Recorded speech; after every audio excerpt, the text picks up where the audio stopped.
Yo creo que son un reflejo de la sociedad, con otras circunstancias, pero son un reflejo de la sociedad. Sí, atravesadas por otras circunstancias simplemente, pero después las cuestiones de los roles y de las dificultades, los miedos, la dificultad de independencia económica, todas estas cuestiones que tienen que ver con la violencia contra la mujer, se las ve.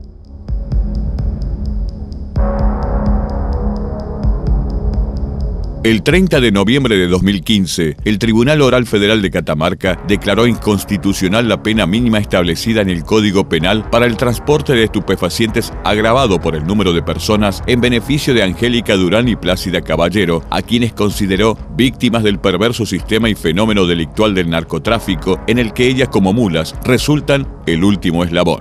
Para los jueces, las mulas, como suele llamarse a quienes cargan estupefacientes en sus estómagos, comparten por lo general un patrón. Se trata de mujeres de bajos recursos y escaso nivel cultural, madres solteras con una carga familiar importante.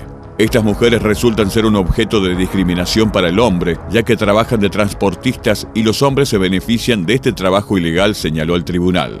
Durán y Caballero fueron condenadas a 4 años de prisión, 2 menos de la mínima fijada por el Código Penal. Habían sido capturadas en abril de 2013 cuando intentaban llevar más de 2 kilos de cocaína hasta Mendoza. Cargaban la droga envuelta en profilácticos en sus estómagos, custodiadas por otra mujer, Juana Guzmán Contreras, quien fue penada con 7 años de cárcel. ¿Y es un hombre que la introduce generalmente en la venta? Sí, es un hombre que la introduce, algunos inclusive con ya condenas. Parejas, generalmente. Sí. Siempre hay una cuestión de amor de trasfondo. Sí. ¿Y qué le hacen hacer? No, la mujer se encuentra vulnerada en cuestiones de que empieza a comercializar en su propia casa, donde habitan sus hijos, ¿no? El hombre, charlábamos esta cuestión con Ale, que el hombre tiene la posibilidad del movimiento del hogar, ¿no? No hace atravesar el hogar con cuestiones de comercio. Sí, la mujer, porque no puede moverse por el tema del cuidado de sus propios hijos, por todo lo que implica el ser mujer más allá de esta cuestión comercial, ¿no? Y ahí queda involucrada la casa y demás, su intimidad, que eso sí lo vemos a diferencia del hombre.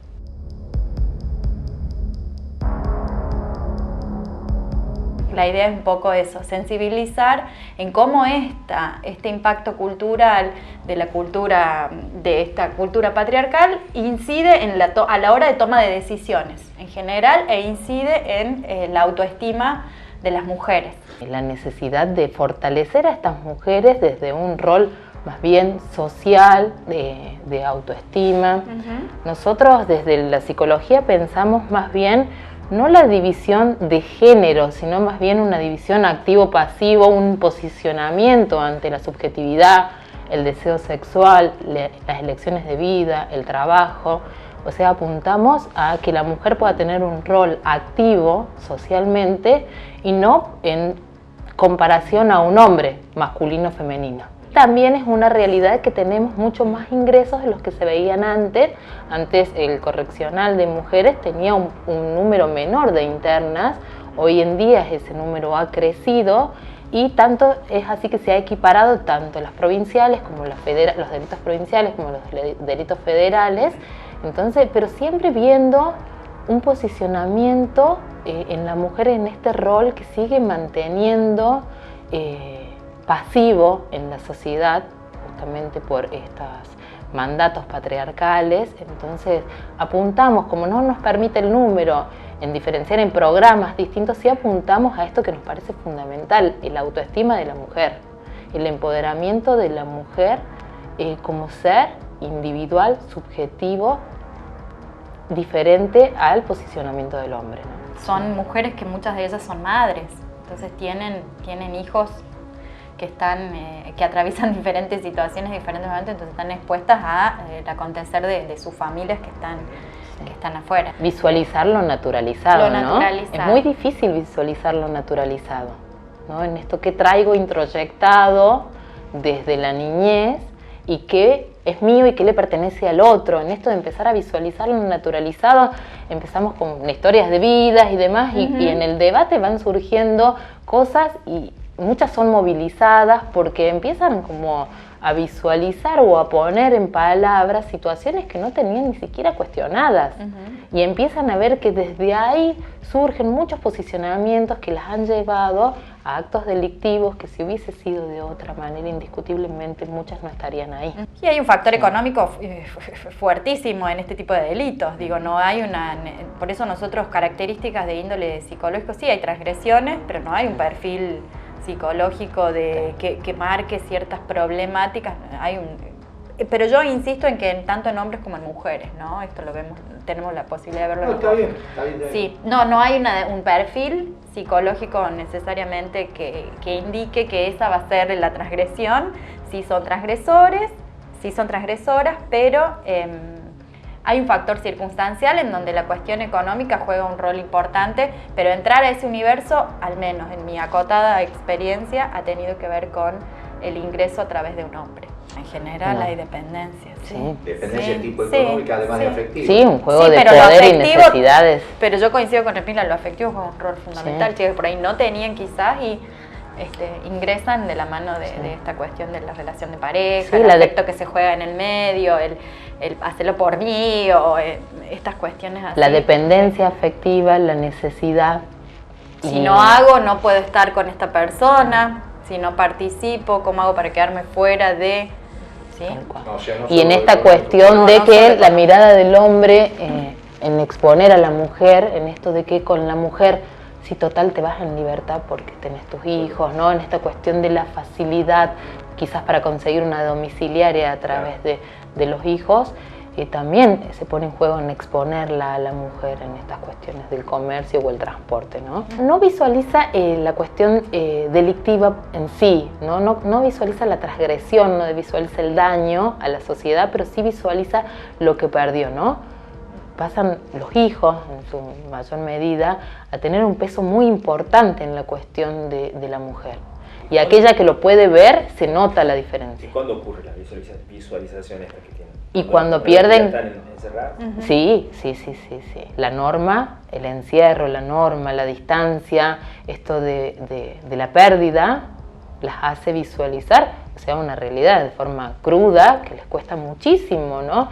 Irse acomodando y les cuesta mucho dolor, porque se las ve sufrir, en las entrevistas se las ve sufrir por cuestiones de la pérdida de sus afectos, de sus hijos, y de esto del castigo social que la mujer tiene por este tipo de delito, que no es el mismo castigo social que tiene el hombre, ¿no? Entonces esto sí le empieza a pesar a la mujer. Aquella que puede verlo, sí toma distancia. Lo visualizamos a través de lo que vamos perdiendo, y lo primero que ven que pierden son sus hijos, o ven el lugar que han perdido socialmente, que era un lugar antes más aceptado y ahora es la que dejó los hijos por irse a hacer algo con la pareja, ¿no? Entonces, visualizamos a través de la pérdida. Yo creo que son un reflejo de la sociedad, ¿no? Con otros condimentos. Con otras circunstancias. Exactamente, con otras circunstancias, pero son un reflejo de la sociedad. Es lo mismo. Es lo mismo. Sí, atravesadas por otras circunstancias, simplemente, pero después las cuestiones de los roles y de las dificultades, los miedos, la dificultad de independencia económica, todas estas cuestiones que tienen que ver con la violencia contra la mujer, se las ve. Cuando abordamos la cuestión del narcotráfico, advertimos cómo las grandes organizaciones dedicadas a la comercialización de estupefacientes reclutan en los sectores más empobrecidos de la sociedad para conseguir mano de obra barata, fácilmente intercambiable, carne de presidio o de muerte. Vuelta de tuerca. Estas relaciones de poder, estos aprovechamientos, se reproducen dentro de estos mismos sectores sociales empobrecidos. En este caso que analizamos, mulas y distribuidoras vulnerables, desechables, utilizables, que son reclutadas por sus machos. En septiembre del 2017, el Tribunal Oral Federal condenó a la pena de 4 años de prisión a una mujer que fue hallada culpable de vender marihuana en su domicilio en la ciudad de Tinogasta. Durante el juicio, se conoció que esta persona había quedado viuda en 2 oportunidades. La última de ellas había sido en diciembre del 2015.